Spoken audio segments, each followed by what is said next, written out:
తెలుసుకోవాల్సింది what is law, what is the source of law. ఇక్కడి నుంచి మీరు స్టార్ట్ చేస్తే this is the basic where you can reach the flight. Okay, yes. Now you people tell me what is law according to you. మీ దృష్టిలో law అంటే ఏంటి చెప్పండి. లా అంటే ఏంటి జస్ట్ మీ దృష్టిలో? Rules and regulations, rights and duties, అవన్నీ ఇవే సిస్టమాటిక్ మాదిరిగానే ఉండేవే రూల్స్ అండ్ డ్యూటీస్ అవన్నీ. నెక్స్ట్ రూల్స్ అండ్ డ్యూటీస్ దేనికి? అవన్నీ those are all comes under rules and duties. అసలు ఆ రూల్స్ అండ్ డ్యూటీస్ దేనికి, ఆ రైట్స్ అండ్ డ్యూటీస్ దేనికి? దాన్ని ఏమంటారు? To organise human conduct. Law is nothing but a set of rules and regulations to organise human conduct. దేనికి? ఎందుకు organise చేయాలి హ్యూమన్ కండక్ట్ని? Why should they organise human conduct? What is the purpose చెప్పండి. సరే ఇప్పుడు ఓకే, సిటీలో లా and order maintain చేయాలని చెప్పి పవన్ కళ్యాణ్ చెప్పాడు. Why is that?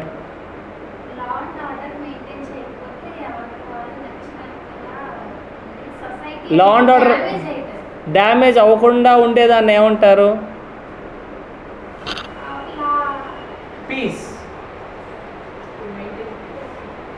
So law is nothing but a set of rules and regulations to organize human conduct to maintain peace. This is a very simple definition as to what is law. ఎంతోమంది authors, Salmond and many other authors, they have given their definition of law. But this is very simple and the brief definition given in the English dictionary. Okay, so now you understood what is law. Law definition లో ఇంకోటి కూడా ఉంది. I'll tell you that also. లా అనేది ఎప్పుడు ఎవరు create చేస్తారు? For example kings అనుకోండి. Kings టైంలో ఉన్నప్పుడు who use to create the law? Who use to make rules and regulations? The kings. Who are the kings now? Legislatures. We can say them as supreme command. So that means now combine this with this. Law is nothing but the set of rules and regulations made by the supreme command to organize the human conduct to maintain peace. So this is called law. ఇప్పుడు మీకు ఏంటంటే లా అనేది అర్థమైంది ఏంటి? Okay, set of rules and regulations ఇవన్నీ అర్థమైంది. Next, ఈ లా ఎక్కడి తీసుకుంటారు? ఇప్పుడు ఈ సుప్రీం కమాండ్స్ ఎవరైతే ఉన్నారో వీళ్ళందరూ లాని ఏ విధంగా క్రియేట్ చేస్తారు? How do they make laws, frame laws? What is the source? So next topic is sources of law. ఇవి తెలియకపోతే మీరు ఏ లా కూడా చదవలేరు. సో టెల్ మీ, వేటి బేసిస్ మీద లాస్ అనేవి రెగ్యులేట్ అవుతాయి? Means they will frame the laws. Sources of law అంటే ఏంటంటే ఏ బేసిస్ మీద ఈ లాస్ అనేవి రెగ్యులేట్ చేస్తారు, క్రియేట్ చేస్తారు. I will give you examples. Sources of law, first one is who makes laws? Legislators. ఇది ఎలాగా? సరే, ఇప్పుడు నేను ఏమన్నాను? వేటి బేసిస్ మీద లా క్రియేట్ చేస్తాను? లా బేసిస్ మీద లా క్రియేట్ చేయొచ్చా? ఒక లా బేస్ మీద లా క్రియేట్ చేయొచ్చా? ఎగ్జాంపుల్, ప్రాబ్లం పైన లా క్రియేట్ చేయొచ్చు. లా పైన ప్రాబ్లం పైన అంటున్నారా మీరు? ఒక ప్రాబ్లం పైన లా క్రియేట్ చేయొచ్చు. ఓకే, బాగానే ప్రాబ్లం రాస్తా. Next, administration, that is executive body. అది కంప్లీట్లీ డిఫరెంట్. ఏంటంటే legislatures they make the laws, after that the executive department they will implement the laws. అది completely different. Administrative, those are the three sets: legislatures, executive members and the judiciary. Judiciary is considered to be the watchdog of the legislature, all the laws. So అర్థమైంది? These are the three footings. Okay, yeah. Next, ఇప్పుడు for example మీకు ఉదాహరణ చెప్తాను. ఏ లా base మీద లా తీసుకున్నారు? మన entire ఇండియాలో ఉన్న లాస్ అన్నీ కూడా దేని బేస్ మీద వచ్చాయంటే కాన్స్టిట్యూషన్. సో ఇండియాలో ప్రతి లా కూడా కాన్స్టిట్యూషన్ ఆఫ్ ఇండియా పైన బేస్ అయ్యాయి. So based on constitution the legislatures have done the legislations. ఎన్నైతే లాస్ ఉన్నాయో వాటన్నిటి మీద కూడా లెజిస్లేషన్స్ చేశారు legislatures. Next one judiciary. For example a certain fact ఉందనుకోండి and the law is very silent about it. For example transgenders. రీసెంట్గా transgenders మీద judgement pass అయ్యేంత వరకు కూడా వాళ్ళ రైట్స్ అండ్ లయబుల్ డ్యూటీస్ గురించి the law is very much silent about it. Law సైలెంట్గా ఉన్నప్పుడు ఎప్పుడైతే కానీ court will have the discretionary power to interpret the law whether they should be considered as a men or women. That's up to the discretion of the court. So ఎప్పుడైతే court ఆ డిస్క్రిషన్తో if they pass a precedent అంటే ఏమంటారంటే judgement, that becomes binding on the upcoming cases. Okay, so ఆ precedents అనేవి ఈ జుడిషియరీలో that becomes ఏ లా. ఇప్పుడు ఇక్కడ మీకు ఇంకో టాపిక్ ఏంటంటే ప్రెసిడెంట్స్లో what are the two things that will be there. You want to take judiciary now, you want to become judges. So for that you have to say what are the parts of a judgement. ఒక జడ్జిమెంట్లో ఏ parts ఉంటే చెప్పండి నాకు. Will go bit fast. Okay, facts come in the middle. What is the first thing? Petition అంటే ఏంటండి? The first thing comes the cause title. Cause title లో ఏముంటాయంటే name of the court. Next things the case number, it's a suit or whatever criminal case anything. Next comes parties names. ఇవన్నీ మీకు important ఎందుకంటే మీరు judgement రాయాలి. Next comes what comes next? Issues. అప్పుడే facts కాకుండా issues ఎందుకు వస్తాయండి? Headings as to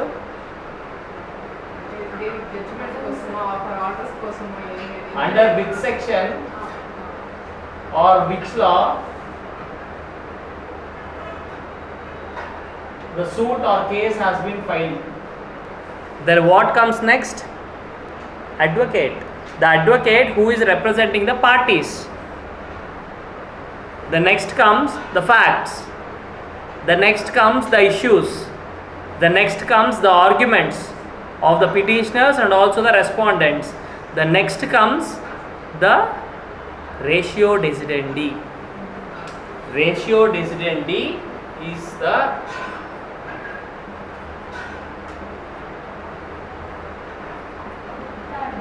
obiter dictum. ఈ రేషియో డెసిడెండి అంటే ఏంటంటే కోర్ట్ ఏ ప్రిన్సిపల్ పైన అయితే జడ్జిమెంట్ ఇచ్చిందో ఆ ప్రిన్సిపల్ని రేషియో డెసిడెండి అంటారు. మీరు ఆ సుప్రియా కేసు చదివారా? మీకు యాప్ ఫాలో అవ్వట్లేదు మీరు అసలుకి. నిన్న ఇది రాశారా ఇంపోజిషన్? రాయలేదు. మీరు రాయాలండి, రాయాలి. We're not saying it for us. మీకు డైలీ ఎక్సర్సైజ్ ఉంటుంది, ఈరోజు కూడా ఎక్సర్సైజ్ ఉంటుంది. ఓకే, మీరు డైలీ రాస్తేనే మీకు వర్కౌట్ అవుతుంది. మీ ఇంట్లో వర్క్స్ ఉంటాయి, దట్ ఈస్ కామన్. కానీ మీరు ఇవన్నీ చేస్తేనే ఈ 6 monthsలో మేము ఎలా చెప్పామో అలా కన్సాలిడేట్గా మీరు చేయగలరు.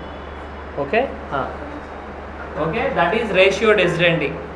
ఓకే, అంటే ఏ ప్రిన్సిపల్ పైన అయితే జడ్జిమెంట్ ఇస్తున్నారో that is called ratio decidendi. What is obiter dictum? For example చెప్పండి. జడ్జ్ ఒపీనియన్ రేషియో డెసిడెండి కూడా ఉంటుంది. సపరేట్గా రేషియో డెసిడెండి ఏమి ఉండదు. Judge opinion ratio decidendi, judge opinion obiter dictum. But why they are two different terms? Why they are two different terminologies? రెండు law ప్రకారంగానే ఉంటాయి. Judge అన్లాఫుల్గా ఏది చేయడు జడ్జిమెంట్లో.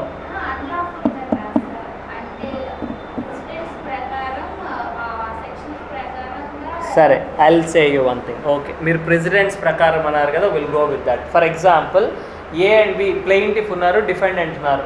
ప్లెయింటిఫ్ తరపున అడ్వకేట్స్ 10 కేసులో సబ్మిట్ చేస్తారు as a precedents that are binding on the court. Defendant ఏం చేస్తే he'll submit 20 cases which are binding on the court passed by the supreme court, file చేస్తారు. But the court considers the plaintiff arguments and gives the what disposes the suit on behalf of it. So అక్కడ what are the ratio decidendi and what are the obiter dictum? రేషియో డెసిడెండీకి obiter dictum తేడా ఏంటంటే, for example 5 members judges కూర్చున్నారనుకోండి. ఒక constitution bench అంటే 5 members ఉంటారు. 5 మెంబర్స్లో if the majority of the ratio అనేది 3:2 ఉంది ఫర్ ఎగ్జాంపుల్, అంటే పాజిటివ్గా జడ్జిమెంట్ ఏదైతే చెప్పాలనుకుంటున్నారో దానికి ఫేవర్గా 3 ఉన్నారు, 2 దానికి అగెయిన్స్ట్గా ఉన్నారు. ఈ 3 జడ్జెస్ ఏదైతే ఒపీనియన్ ఫామ్ చేశారో దట్ బికమ్స్ రేషియో డెసిడెండీ. ఎందుకంటే వాళ్ళ ఒపీనియన్ పైన జడ్జిమెంట్ పాస్ అయింది కాబట్టి that is called ratio decidendi. Next ఈ 2 జడ్జెస్ ఎవరైతే ఉన్నారో వాళ్ళ ఒపీనియన్ ఏదైతే చెప్పారో దట్ బికమ్స్ ఒబిటర్ డిక్టమ్. అర్థమైంది కదా? మీరు ఇప్పుడు కేసులో చదివేటప్పుడు ఇప్పటి నుండి మీరు ఏదైతే ఎక్సర్సైజ్ చేస్తున్నారో ఈ కేస్ లాస్ మేడం ఏమేమైతే కేసెస్ చెప్పారో వన్స్ యూ గో హోమ్ మీరు ఆ ప్రతి కేసులో facts, what is the ratio, what is the obiter dictum, what is held అని ఒక సపరేట్ బుక్ మెయింటైన్ చేయండి.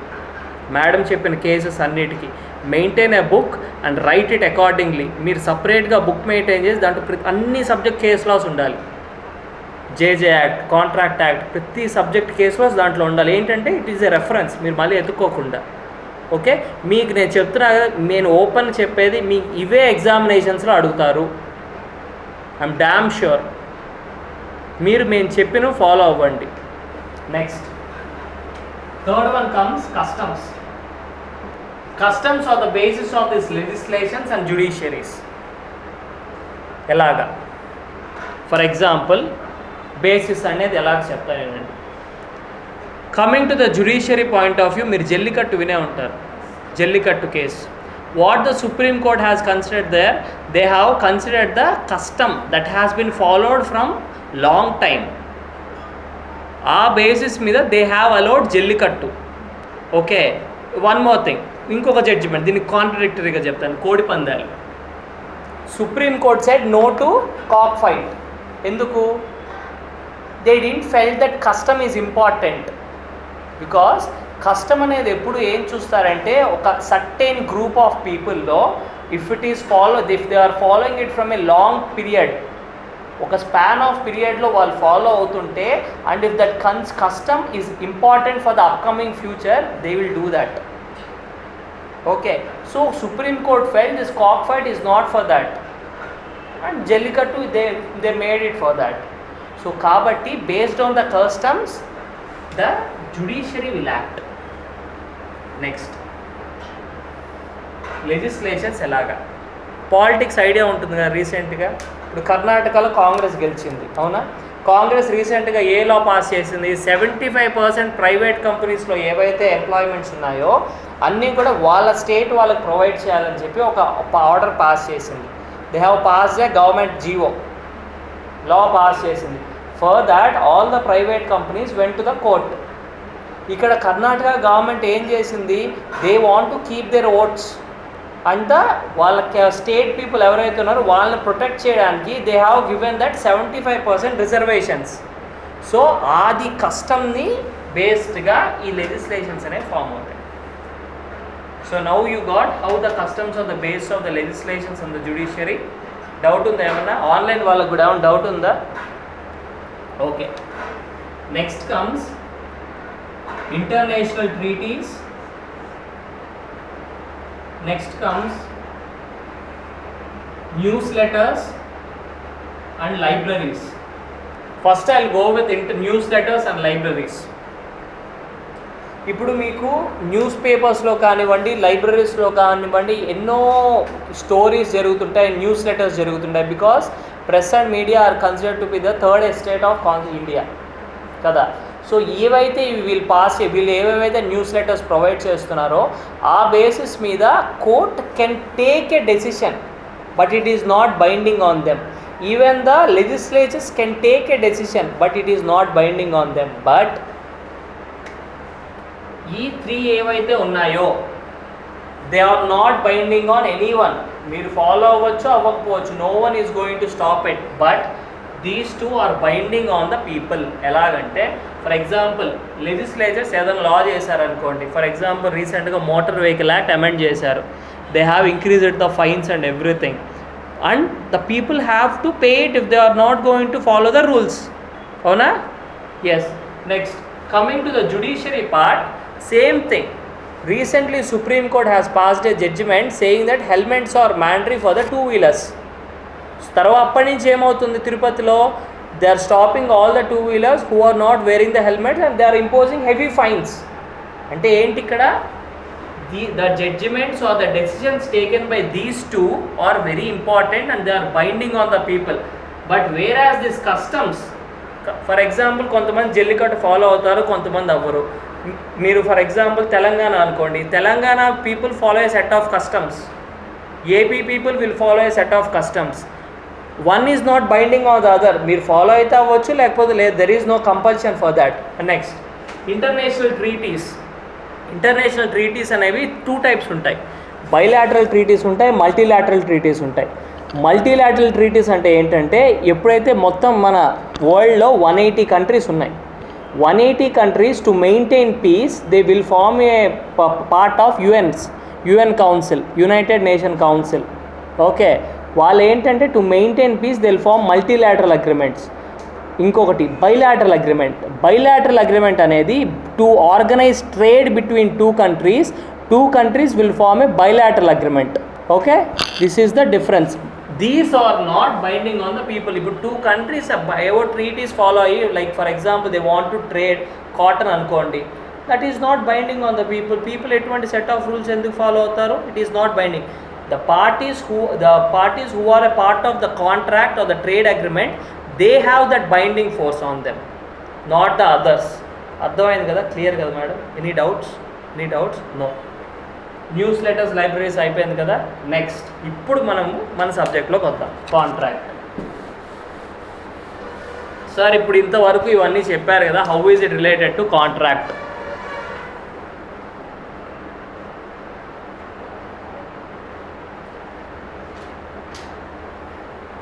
ఇప్పుడు మామూలుగా ఇండియాలో మీకు టైప్స్ ఆఫ్ లాస్ అనేవి ఉంటాయి. ఓకే, ఇప్పుడు సోర్సెస్ ఆఫ్ లా చూసాం, now will see types of laws. Types of లాస్కి సోర్సెస్ ఈ 5 సబ్జెక్ట్లో బయటకు వెళ్ళట్లా. There are 3. What are those 3 types? First one civil laws, penal laws. What is the last one? Business laws. Business laws or mercantile laws. ఈ mercantile laws కి source of law is the international agreements and treaties. For example, నేను ఒక article కానివ్వండి, ఒక ప్రోడక్ట్ని కానివ్వండి, I want to export it to other country, I have to follow these international treaties. ఈ international treaties మీదనే these all mercantile loss అనేవి frame అయ్యాయి. Okay, so now comes first thing. ఇప్పుడు ఒక మర్కెంటైల్ లా అంటే, ఫర్ ఎగ్జాంపుల్, నేను ఒక certain ప్రోడక్ట్ని I want export it to other country. So what I should have? మీరున్నారు, పావని గారు ఉన్నారు, మేడం నిరోష గారు ఉన్నారు. ఓకే, మీరు ఏంటంటే, తను వచ్చి అమెరికాలో ఉంటారు, మీరు ఇండియాలో ఉంటారు. మీరు ఇండియా నుంచి కాటన్ తనకి ఎక్స్పోర్ట్ చేద్దాం అనుకుంటున్నారు. ఫస్ట్ ఆఫ్ ఆల్ మీ ఇద్దరికి ఏముండాలి? కాంట్రాక్ట్ ఉండాలి. కమ్యూనికేషన్ స్టార్టింగ్లో ఎప్పుడో వచ్చేసింది, కానీ నేనేం చెప్తున్నాను, ఫస్ట్ మీరు గూడ్స్ సప్లై చేయాలంటే మీ ఇద్దరికి ఏముండాలి? కాంట్రాక్ట్ ఉండాలి. ఓకే, కాంట్రాక్ట్ ఉండాలంటే to have that contract you should have the agreement. మీ ఇద్దరికి ఇప్పుడు కాంట్రాక్ట్ ఉండాలి, అవునా?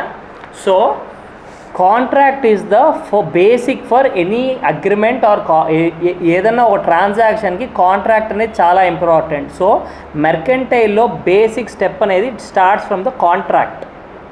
ఓకే, సో అందుకు ఈ టాపిక్ మనం అనేది తీసుకొచ్చాం. నెక్స్ట్, ఇప్పుడు contract. What is a contract? చెప్పండి, what is a contract? Every promise right on ma'am. Agreement section 2E. It comes under section 2. I'll just give you the definitions, not the definitions, give you the sections, you people read. Set of agreement comes under section 2E. Contract comes under section 2H. Yes, we'll have a small discussion on what is a contract and why all agreements are not contracts but all contracts are agreements. ఇవి decide చేయడానికి మనకు కావాల్సింది, we have to go to section 10 for the essential of a contract. So దాంట్లో ఏముంటాయి? First thing the object should be lawful. So agreement అనేది ఎప్పుడు contract అవ్వదంటే ఎప్పుడైతే ఆ కన్సిడరేషన్ కానివ్వండి ఆర్ ద ఆబ్జెక్ట్ కానివ్వండి అది ఎప్పుడైతే లాఫుల్ ఆబ్జెక్ట్ అవ్వదో that doesn't become a contract. Okay, so that is the major difference in a contract and an agreement. Okay, and one more thing, binding effect. ఒక contract అనేది 2 parties మధ్య binding effect ఉంటుంది, whereas agreement is not binding. ఎలాగో చెప్తాను. For example మీరున్నారు okay, you both write a oral agreement saying that Nirosha will kill some person C. Okay, whether it is a contract or not, it is a contract. So if it is oral, it is not a contract, it is a contract. Agreement can be అలా ఏం లేదండి. ఇప్పుడు చూడండి, simple example చెప్తాను. There are 3 types of contracts. First one on the basis of creation ఒకటి, on the basis of execution ఒకటి, third one is on the basis of validity. మీకు ఇవన్నీ లాస్ట్లో వస్తాయి, బట్ మీరు ముందే అడిగారు కాబట్టి చెప్తున్నాను. మీరు బేసిస్ ఆఫ్ క్రియేషన్ అంటే ఏంటి? A contract can be express and implied. What is an express contract? For example written or oral. మరి నేను ఇప్పుడు ఏమన్నాను, ఫర్ ఎగ్జాంపుల్ మీరు అన్నట్టు ఓరల్లోనే అనుకోండి, మీకు తనకి ఒక అగ్రిమెంట్ జరిగింది ఏమనంటే తను ఒక సీన్ చంపాలని చెప్పి. Is it binding? It's not binding. Why? It is not a contract. Contract ఎప్పుడైతే అవుతుందో she can avoid it.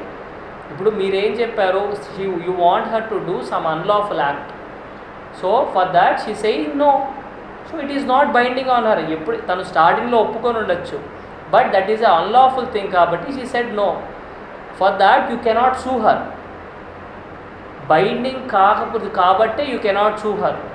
If it is a contract and if there is binding effect, you can sue her.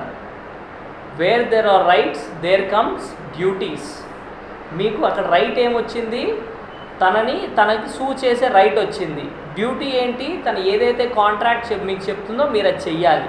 Okay, so ఇక్కడ ఏం జరుగుతుంది, మీరు తనని చంపాలని చెప్పారు వేరే వాళ్ళని. For that she is not doing that. So it is an agreement but not a contract. Got it ma'am? Got it? నా ఇప్పుడు కాంట్రాక్ట్ అనేది బైండింగ్. ఫర్ ఎగ్జాంపుల్ మీరు ఏం చేస్తారు, ఈ ప్యాడ్ ఉంది, so you want to sell this pad for her 50,000. She says okay for that and she also pays you the 50,000 also. మీరు ఏం చేస్తారంటే, నేను ప్యాడ్ ఇవ్వను 50,000, ఐ వాంట్ అనదర్ 50,000 ఇస్తాను, ప్యాడ్ ఇస్తాను అంటారు. Then she has a right to sue you. That becomes binding. Okay, these are the major characteristics of a contract and agreement. Will go fast from here. Okay, ఇప్పుడు next thing మీరు చూడాల్సింది agreement, offer, acceptance and revocation. These are the very important things. What is an offer? First thing, offer అంటే ఏంటి? For example, if same example తీసుకుందాం, మీరు తనకి ఈ pad ఇద్దామనుకుంటున్నారు, ఓకేనా? సో ఈ ప్యాడ్ ఏదైతే ఉందో you want to sell it. So you say, Nirosha, please take this pad, I'll give it for 50,000. It's an offer. Okay, ఇది one case. We don't go to the acceptance. ఇప్పుడే వద్దు యాక్సెప్టెన్స్కి వెళ్ళేది. That is one case. For example, మీరు ఏం చేశారంటే ఇన్స్టాలో కానీ వాట్సాప్లో కానీ you have made a public message, show it digitalizing, see this is my iPad having so and so futures, I'm selling it for 17,000 in OLXలో మీరు పెట్టారు. Is it offer? జనరల్ పబ్లిక్లో పెట్టారు. Will it become an offer? Sure? I'll say, చెప్పండి. It becomes an invitation to offer. ఒకటి offer ఎప్పుడైతే అవుతుందో మీకు క్లియర్గా చెప్తానండి. ఫర్ ఎగ్జాంపుల్, 2 parties ఎప్పుడైతే ఉంటారో వన్ పార్టీ డైరెక్ట్ కాంటాక్ట్ అయ్యి, ఫస్ట్ థింగ్ స్పెసిఫికేషన్ అనేది ఉండాలి. Specification as to parties to the contract ఉండాలి. Specification as to consideration to the contract ఉండాలి. Specification as to time to the contract ఉండాలి. And there should be also an arbitration clause. So ఇవన్నీ specifications ఉంటేనే that becomes a contract. ఇక్కడ ఏం జరుగుతుంది, she's doing it for general public ఇస్తున్నారు. So she's inviting the offer, తన code తను చెప్పింది. సో ఇప్పుడు ఏంటి, మీరున్నారు, you will send A message in OLX, will you give it for 15,000 12,000 అని చెప్పి మీరు కోడ్ చేస్తారు, దట్ ఈజ్ ఆఫర్.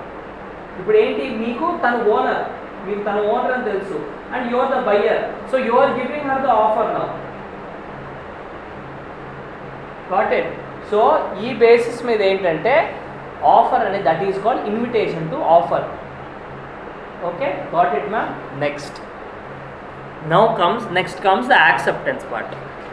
దీంట్లో కొన్ని ఎక్సెప్షన్స్ ఉన్నాయి, కొన్ని ఇల్లస్ట్రేషన్స్ ఉన్నాయి, అన్నీ చెప్తాను మీకు. You people have to answer this. Okay, yes. Next acceptance. For example, same example, మీరు ఈ ప్యాడ్ని తనకి ఇద్దాం అనుకున్నారు. Okay, now what she does is she says okay, acceptance. Then what does it become? తను యాక్సెప్ట్ చేయగానే ఇమీడియట్గా ఏమవుతుంది? అది ఒక అగ్రిమెంట్ అవ్వాలంటే ఏంటది? What is there mention in the agreement? మీరు ఇందాక చెప్పారు agreement definition. What is agreement definition? Set of promise. Once the offer is accepted by the person, that becomes a promise. If there is a promise, that becomes an agreement. If the agreement is a lawful agreement, if there is a lawful object and it is binding, enforceable by law, then it becomes a contract. ఈ relation chain అర్థమైంది కదా? This chain is very important when you're writing your mains exam. Okay, yes. Next, ఇప్పుడు జనరల్గా ఇప్పుడు simple ఎగ్జాంపుల్లో మీకు అది అర్థమైపోయింది. Now comes the twist.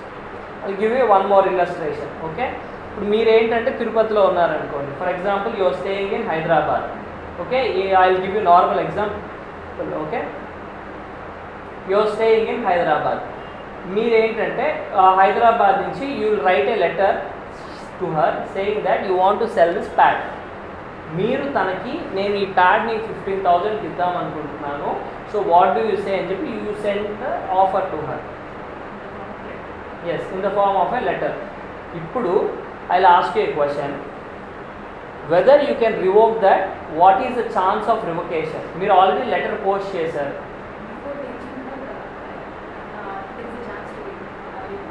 అంటే తనను రీచ్ అయ్యే ముందే మీరు చేస్తే అది రివొకేషన్ వ్యాలిడ్ అంటారు, అవునా? మీరండి?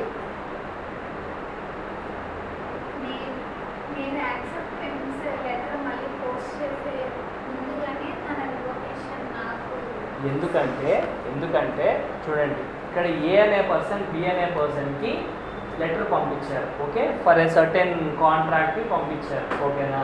సో అక్కడ ఏమవుతుంది, షీఈస్ గివెన్ ఏ ఆఫర్. ఇప్పుడు తనేం చేయాలి, లెటర్ రాయాలి, మీకు పోస్ట్ చేయాలి.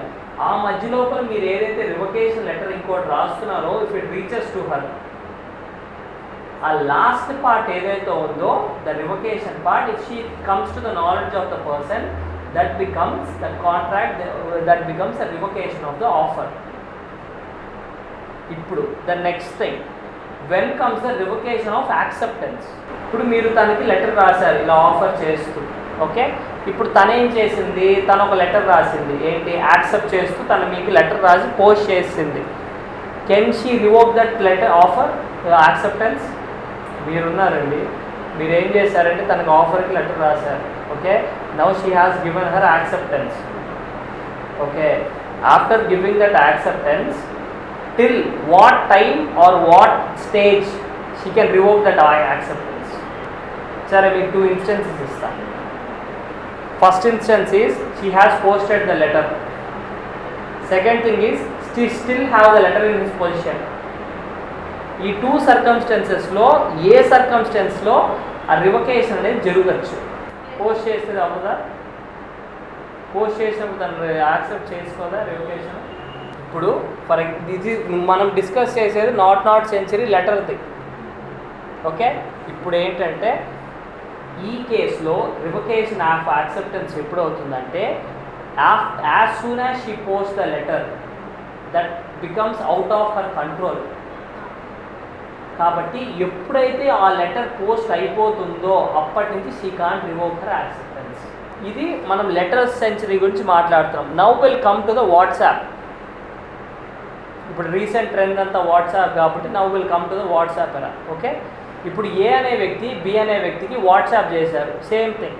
I want to cell my iPad for 50,000 అని మెసేజ్ చేశారు. Okay, when it can B considered as an offer, తనకి ఆఫర్ రీచ్ అయిందని ఎప్పుడు కన్సిడర్ అవుతుంది అంటే టిక్స్ వచ్చినాక అవుతుందా, బ్లూ టిక్స్ వచ్చాక అవుతుందా, టిక్ వెళ్ళగానే అయిపోయినట్టేనా?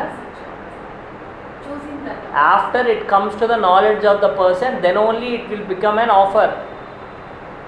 ఆఫర్ తనకి రీచ్ అయిందని చెప్పి ఎప్పుడైతే బ్లూ టిక్స్ వస్తాయో అప్పుడే అది ఇది అయినట్టు, ఆఫర్ రీచ్ అయినట్టు వాళ్ళకి. ఓకే, నెక్స్ట్ ఇక్కడ ఇంకొక కేసు ఉంది. ఓకే, ఇంకొకటి ఏంటంటే ఆ ఏ అనే వ్యక్తి బి అనే వ్యక్తికి వాట్సాప్ మెసేజ్ సెండ్ చేశాడు. After that he want to revocate his offer. తను ఏం చేశాడు, తను నార్మల్ టెక్స్ట్ మెసేజ్లో he sends a message, no I'm revocating my offer, I don't have no interest in sending. ఇప్పుడు ఏమైంది, ఫస్ట్ మెసేజ్ చూశాడు తను, వాట్సాప్ మెసేజ్ చూడలేదు, తను నార్మల్ మెసేజ్ చూశాడు. Is the offer valid or not? ఇక్కడ మీరు చూడాల్సింది ఏంటి, క్వశ్చన్ ఏంటంటే ఫస్ట్ వాట్సాప్ రీచ్ అయింది కదా అతనికి, మరి వాట్సాప్ అవుతుందా మెసేజ్ వ్యాలిడ్ అవుతుందా?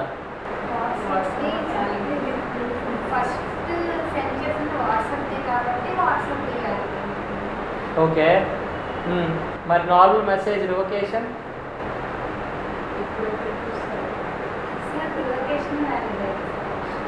ఎందుకు?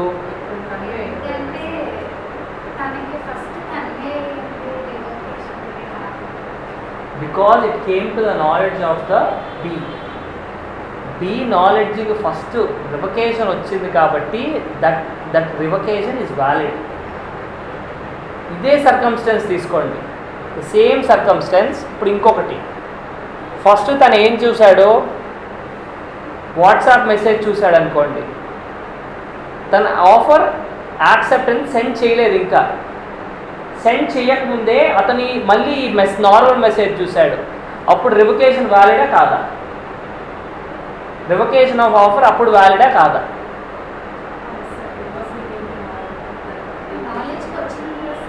ఆఫర్ ఫస్ట్ వచ్చిన తర్వాత రివకేషన్ మళ్ళీ అతను యాక్సెప్టెన్స్ సెండ్ చేసే ముందే తను చూశాడు కాబట్టి ఆ రివకేషన్ అనేది వ్యాలిడ్. ఓకే, నెక్స్ట్ ఇంకొక సర్కమ్స్టెన్స్.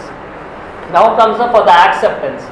ఇప్పుడు ఏ అనే వ్యక్తి బి అనే వ్యక్తికి సేమ్ ఆ ప్యాడ్ సేల్ చేద్దాం అనుకున్నారు 50,000కి, ఈ సెంట్ నార్మల్ వాట్సాప్ మెసేజ్. ఇప్పుడు తనేం చేశాడు, వాట్సాప్లో కాకుండా నార్మల్ టెక్స్ట్లో okay I'm agreeing your offer అని చెప్పి యాక్సెప్టెన్స్ సెండ్ చేశాడు. ఓకే, బట్ ఆ మెసేజ్ తనకు రీచ్ అయ్యే ముందే he sent an other message in WhatsApp, no I'm not interested in your offer. ఇప్పుడు ఫస్ట్ అతనికి రీచ్ అయింది, వాట్సాప్ది రీచ్ అయింది.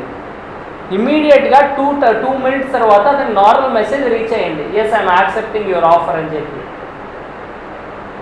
Which becomes valid? whether there is revocation of acceptance or not. Question అర్థమైందా మీకు? అర్థమైందా? ఏంటంటే ఏ అనే వ్యక్తి బి అనే వ్యక్తికి ప్యాడ్ సేల్ చేద్దామని చెప్పాడు, దేంట్లో వాట్సాప్లో చెప్పాడు. దానికి బి అనే వ్యక్తి ఏం చేశాడు, తను మెసేజ్ చేశాడు, ఏమని నార్మల్ మెసేజ్లో yes I'm interested in your offer అని చెప్పి మెసేజ్ చేశాడు. మళ్ళీ తను 2 minutes తర్వాత ఏమైంది, నాకు వద్దు అనుకొని వాట్సాప్లో నాకు వద్దు, నేను నీ ఆఫర్ రివోక్ చేస్తున్నాను, నాకు అవసరం లేదు, so I'm revoking my acceptance అని చెప్పి వాడు చెప్పాడు. ఓకే, తనకు ఫస్ట్ యాక్సెప్టెన్స్ రీచ్ అయింది, వాట్సాప్లో రివోకేషన్ రీచ్ అయింది, వాట్సాప్లో పంపించింది రివోకేషన్. తర్వాత ఏమైంది, నార్మల్ మెసేజ్ వచ్చింది 2 minutes తర్వాత, వాట్సాప్ చూసుకున్న తర్వాత వస్తుంది కదా, మామూలుగా మెసేజ్ లేట్ డెలివరీ అవుతుంది. సో ఈ సర్కమ్స్టెన్స్లో ఈ రివకేషన్ ఆఫ్ యాక్సెప్టెన్స్ అనేది వ్యాలిడా లేకపోతే కాంట్రాక్ట్ అయ్యిందా? Not valid.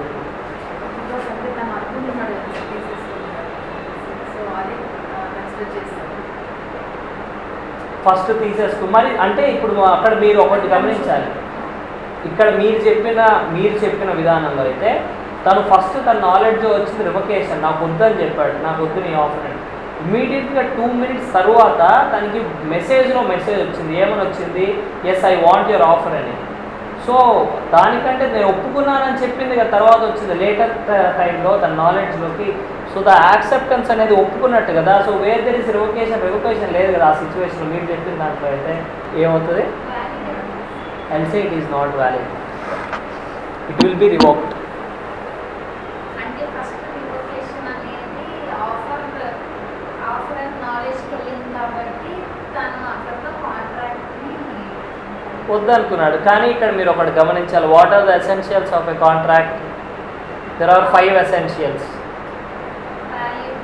Fifth, we'll directly go to the fifth one. What is the fifth one? Fourth one is consideration. Capacity of the parties is sixth one. Fifth one. Consensus ad item. Intention of the parties. ఇప్పుడు B తన కాంట్రాక్ట్ని revoke చేసుకుందామని చెప్పి message చేశాడు. Even though second message ఏదైతే ఉందో తనకి తర్వాత reach అయిందో, but be send that WhatsApp message after the time he send the normal message. కాబట్టి ఈ సిచ్యువేషన్లో రివోకేషన్ జరిగింది. ఎందుకంటే there is no consensus ad idem. ఇతని ప్రకారం ఏంటి, ఇతను రివోక్ చేశాడు. ఇతని ప్రకారం ఏంటి, ఆఫర్ యాక్సెప్ట్ చేశాడు. సో ఈ రెండు సర్కమ్స్టెన్సెస్లో ఏమవుతుందంటే there is no consensus ad item.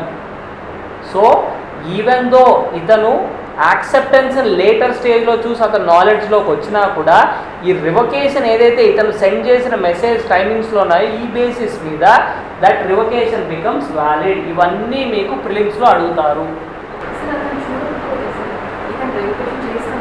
Okay okay అక్కడ ఫిక్స్ అయ్యాడు. కానీ ఇన్ కేస్ తను వాట్సాప్ మెసేజ్లో ఏదైతే రివొకేషన్ కాకుండా యాక్సెప్టెన్స్ మెసేజ్ చూశాడు అనుకోండి, రివొకేషన్ సెండ్ చేసిన నార్మల్ మెసేజ్లో వాట్సాప్లో సెండ్ చేసిన యాక్సెప్టెన్స్ చూశాడు. If that acceptance comes to the knowledge there is no revocation. ఇక్కడ మీరు ఏది గమనించాలి, నేను ఫస్ట్ ముందు చెప్పిన దాంట్లో రెండు అతనికి తెలిసిన పక్షంలో ఏది వ్యాలిడ్ అవుతుంది, then comes the timings. In case ఒకటే వచ్చిన పక్షంలో ఏమవుతుంది, which one it came, revocation వచ్చిందా యాక్సెప్టెన్స్ వచ్చిందా? యాక్సెప్టెన్స్ వస్తే yes it is valid, revocation is not there. Revocation చూస్తే revocation comes first, there is no acceptance. అర్థమైంది కదండి? కాన్సెప్ట్ క్లియర్ కదా? ఈ కాన్సెప్ట్ని ఇంత క్లియర్గా మీకు ఎక్కడ చెప్పరు. ఓకే, మీకు ఎగ్జామ్లో ఇవే వస్తాయి బిట్స్ కాంట్రాక్ట్ నుంచి. Otherwise you will get one prelims question for what under which section agreement is defined, under which section contract is defined. మీ prelims లోకి వచ్చే ఇవి. Okay, next classification of contracts. ఇందాక మీకు చెప్పాను ఇందాక, on the basis of creation ఒకటి, on the basis of execution ఒకటి, on the basis of enforceability. మీకు ఏమైనా డౌట్స్ ఉన్నాయి ఇప్పటి వరకు? అర్థమైంది కదండి? మీరు బుక్ తెచ్చుకున్నారా? వేరే నార్మల్ బుక్లో నోట్స్ రాసుకోండి. Okay, on the base of creation అంటే 2 types, express contract, implied contract. Express contract which is oral or in written format is an express contract. Okay, implied contract. Express contract అనేది డైరెక్ట్గా 2 parties మధ్య జరిగేది, అంటే మీరు వచ్చి offer చేస్తారు, తను యాక్సెప్ట్ చేస్తారు. ఇంప్లాయిడ్ కాంట్రాక్ట్ అంటే ఇండైరెక్ట్గా. ఫర్ ఎగ్జాంపుల్, మీరు వెళ్ళి ఏదైనా బస్సులో ఆర్టీసీ బస్సులో కూర్చున్నారనుకోండి, you are bounded to pay the ticket fare. అంటే ఏంటి, మీకు ఇష్టం లేదు నేను తీసుకోని టికెట్ అని చెప్పడానికి లేదు, ఖచ్చితంగా తీసుకోవాలి. సో అక్కడ ఏంటి, మీ act, what is your act? Going and sitting on the RTC bus is your act. That becomes bounding on you to pay the ticket fare. So this is a part of implied contract. అర్థమైంది కదండి? Yes. Next, on the basis of execution. ఎగ్జిక్యూషన్లో 2 types ఉంటాయి. ఒకటి executory ఉంటుంది, ఇంకోటి executed ఉంటుంది. First will discuss executed. Okay, executed అంటే ఏంటంటే, ఫర్ ఎగ్జాంపుల్ ఏ అనే వ్యక్తి బి అనే వ్యక్తికి 50,000 ఇచ్చి he has bought a property, already property కొనేసాడు 50,000 పెట్టి. Okay, for that they will enter into a MOU. నేను నీకు 50,000 ఇచ్చాను, ఇక నుంచి ఆ ల్యాండ్ నాది, సో ఇప్పటి నుంచి నీకు ఆ ల్యాండ్ మీద ఎటువంటి హక్కులు లేవు, సర్వ హక్కులు నావే అని చెప్పి they will enter into a normal agreement. If it is enforceable by law. ఎందుకు అగ్రిమెంట్ అన్నానంటే, ఇక్కడ ఆ ల్యాండ్ ఏదైతే ఉందో whether it can be transferable or not అనేది వస్తుంది. If it's a pakka patta bhumi, yes, it is a contract. Let's consider it is a patta bhumi. Proper documents అన్నీ ఉన్న భూమే కాబట్టి let's consider it is a contract. ఇక్కడ ఏం జరిగింది, already transaction అయిపోయింది, ల్యాండ్ ఇచ్చేశారు, ఇతను డబ్బు తీసేసుకున్నాడు, దాని మీద ఒక కాంట్రాక్ట్ అంటారు. ఏంటి, దీని మీద నీకు ఎటువంటి రైట్స్ లేవు, ఇక మీద అన్ని రైట్స్ నావే. This is called executed contract. అంటే ఆల్రెడీ పర్ఫామ్ అయిపోయింది కాబట్టే this is called executed contract. Next executory contract. ఇంతసేపు మనం ఏవేవైతే మాట్లాడుకున్నామో అన్నీ కూడా ఈ ఎగ్జిక్యూటరీ కాంట్రాక్ట్స్లోకి వస్తాయి. అంటే మనిద్దరం ఒక కాంట్రాక్ట్లోకి ఎంటర్ అయ్యి ఆ ఆబ్జెక్ట్ కానివ్వండి, ఆ కన్సిడరేషన్ కానివ్వండి, if it suppose to happen in the future, అంటే ఒక ప్రోడక్ట్ డెలివరీ కానివ్వండి, దాని నుంచి వచ్చే కన్సిడరేషన్ కానివ్వండి, if it is in the future, that becomes executory contract. ఇది ఫస్ట్ కేస్. నెక్స్ట్ కేస్ ఏంటి, ఫర్ ఎగ్జాంపుల్ ఏ అనే వ్యక్తి బి అనే వ్యక్తితో ఫర్నిచర్ కొనుక్కోవాలని చెప్పాడు. Now they both enter into a contract. ఇతను ఏం చేశాడు, ఫర్నిచర్ ఆల్రెడీ ఇతనికి ఇచ్చేశాడు, ఏ అనే వ్యక్తికి ఇచ్చేశాడు. ఇతను ఏం చెప్పాడంటే నేను ఈ 2 ఇన్స్టాల్మెంట్స్లో ఫ్యూచర్లో ఇస్తానని చెప్పారు. Whether it is executory or executed. ఎందుకు, వన్ పార్ట్ ఆఫ్ ద ట్రాన్సాక్షనే హ్యాపన్ అయింది, ఇంకొక పార్ట్ ఆఫ్ ట్రాన్సాక్షన్ ఏదైతే ఉందో అది ఇంకా జరగలేదు. ఓకే, నెక్స్ట్ ఇంకొక పార్ట్, ఏ అనే వ్యక్తి బి అనే వ్యక్తికి ఫర్నిచర్ అమ్ముతానని చెప్పాడు. బి అనే వ్యక్తి ఏం చేశాడంటే ఆల్రెడీ మనీ పే చేశాడు. ఇతను నాకు 1 month టైం కావాలి so that I can delivery you the furniture అన్నారు. Is it executory or executed? ఎందుకంటే వన్ పార్ట్ ఆఫ్ ద సైడే ఇంకొక సైడ్ ఇంకా బ్యాలెన్స్ ఉంది కాబట్టి that becomes executory. Next, on the basis of enforceability. Okay, on the base of enforceability valid contract, void contract, voidable contract. Okay, ఈ 3 అనేవి వస్తాయి మీకు. What is valid contract? ఏవైతే మనం సెక్షన్ 10లో ఎసెన్షియల్స్ అన్నీ చెప్పుకున్నామో ఆ కండిషన్స్ అన్నీ ఫుల్ఫిల్ అయితేనే that becomes a valid contract. Next, what is voidable contract? ఏదన్నా ఒక కాంట్రాక్ట్ స్టార్టింగ్లో వ్యాలిడ్ అయ్యి afterwards it becomes void and if it becomes impossible to perform that becomes A voidable contract. చిన్న ఉదాహరణ ఏంటంటే, ఫర్ ఎగ్జాంపుల్ ఏ అనే వ్యక్తి B అనే వ్యక్తికి మ్యాంగో సప్లై చేస్తా అని చెప్పాడు. ఓకే, తను ఏం చేశాడు, ఇనీషియల్గా మ్యాంగోస్ అనేవి సప్లై చేశాడు. తర్వాత ఏమైందంటే వర్షాలు పడడం వల్ల పూర్తిగా మామిడి చెట్లు పంట అంతా పాడైపోయింది. He couldn't supply it. So there is ఏం జరిగింది అక్కడ, ఇంపాసిబుల్ యాక్ట్ అనేది జరిగింది, తను ఇంకా సప్లై చేయలేడు.